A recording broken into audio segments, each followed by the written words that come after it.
কোটা আন্দোলনে হত্যাকারীদের বিচার চাইলেন সাবিলা নূর। শোবিজ অঙ্গনের তারকা ও নির্মাতারা শিক্ষার্থীদের পাশে দাঁড়িয়ে বিক্ষোভ ও সমাবেশ করেছেন। এ বিক্ষোভ ও সমাবেশে অংশ নিয়েছেন ছোট পর্দার জনপ্রিয় অভিনেত্রী সাবিলা নূর। বৃহস্পতিবার ১ আগস্ট আন্দোলনরত শিক্ষার্থীদের ৯ দফা দাবির সঙ্গে সংহতি প্রকাশ করে ঢাকার মানিক মিয়া অ্যাভিনিউ এলাকায় জাতীয় সংসদ ভবনের সামনে একত্রিত হন তারকা ও নির্মাতারা।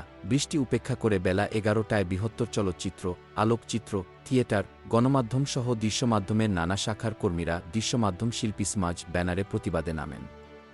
শিক্ষার্থীদের ৯ দফা দাবির সঙ্গে সংহতি প্রকাশ করে বিক্ষোভ ও সমাবেশে সাবিলা নূর বলেন, শিক্ষার্থীদের পাশে দাঁড়িয়ে বিক্ষোভ ও সমাবেশে কারা কারা এসেছি সে বিষয়ে ফোকাস না করে আমাদের ফোকাস করা উচিত আমাদের মেইন ইস্যুটা নিয়ে।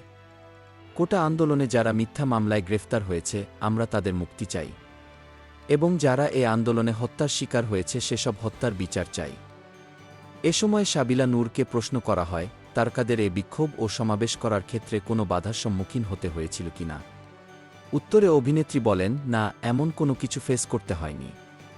ইনশাআল্লাহ এসব কিছু ফেস করতে হবে না। বিক্ষোভ ও সমাবেশে সাবিলা নূর বলেন, সব হত্যার হিসাব ও বিচার করা, গুলি ও সহিংসতা বন্ধ, গণগ্রেফতার ও হয়রানি বন্ধ, আটক শিক্ষার্থীদের মুক্তির দাবিতে দাঁড়াতে এখানে এসেছি।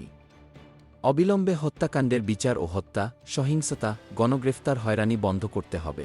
তারা আরও বলেন, যেই ন্যায্যতা, সমতা ও মানবিক মর্যাদার অঙ্গীকার নিয়ে মহান মুক্তিযুদ্ধের মাধ্যমে ঘটেছিল স্বাধীন বাংলাদেশের অভ্যুদয়, সেই বাংলাদেশের নাগরিক হিসেবে নিরাপত্তা ও ন্যায় বিচার আমাদের সাংবিধানিক অধিকার।